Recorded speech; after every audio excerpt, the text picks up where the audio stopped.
இப்போ நம்ம ஒரு புதுமனை புகு விழாவுக்கு போகிறோம்னு வச்சுக்கிருவோம். அப்படி போனோம்னா என்ன பண்ணுவோம்? போயிட்டு செய்முறை செஞ்சுட்டு உடனே வர்றதில்ல.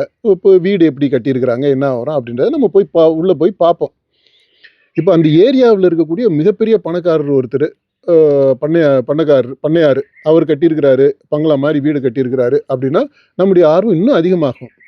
இப்ப இதுவே பெரிய பிசினஸ் மேன் மாரி நம்ம இந்த இந்த கார்ப்பரேட்ஸ் எல்லாம் இருக்கிறாங்க இல்லையா? அம்பானி, அதானி அப்படின்றாங்க இல்லையா? பெரும் பணக்காரர்கள். அவங்களுடைய பங்களா, இந்த ஆன்டிலியா அப்படின்னுலாம் சொல்றானுங்க. அப்படி பெரிய பெரிய பங்களாக்கள். அத போய் பார்க்கறதுக்கு ஒரு வாய்ப்பு கிடைச்சதுன்னா, எப்படி இருக்கும் நமக்கு? அவ்வளவு ஆர்வம் இருக்கு இல்லையா? அந்த கியூரியாசிட்டி இருக்கும்.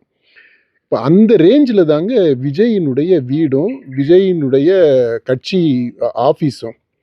சாதாரண ஏழை எளிய கட்சி தொண்டர்கள், அவருடைய ரசிகர்கள், அவங்க எல்லாருக்குமே அது ஒரு பெரிய ஒரு கோவில் மாதிரி. கோவில் மட்டும் இல்ல, அது ஒரு சொர்க்கம் மாதிரி. அது உள்ள என்ன இருக்கு அப்படின்றத பார்க்கணுன்ற ஆர்வம் கண்டிப்பாக எல்லார்ட்டயுமே இருக்கும்.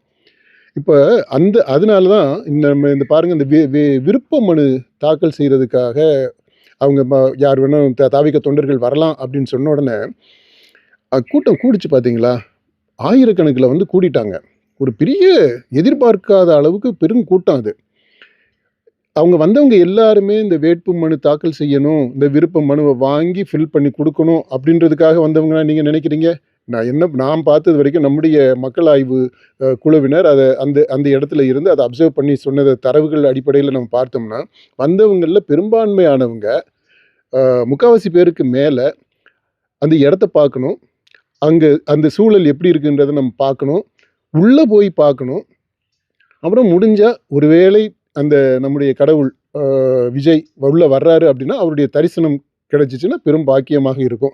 அப்படின்ற அந்த எதிர்பார்ப்போட, அந்த ஆர்வத்தோட, அந்த கியூரியாசிட்டியோட, அந்த இன்க்விசிட்டிவ்னஸ் அதோட வந்தவங்க தான்.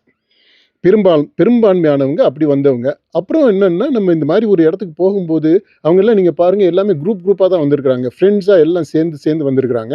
எல்லாம் வந்துட்டு பிளாஸ்ட் பண்றது தான். பிளாஸ்ட்டு அப்புறம் என்ன வைப் பண்றது. அந்த மாதிரியான ஒரு த்ரில்லிங்கான ஒரு எக்ஸ்பீரியன்ஸுக்காக வந்தவங்க. They had lot of thrill. Vibe பண்ணாங்க, பிளாஸ்ட் எல்லாம் பண்ணாங்க.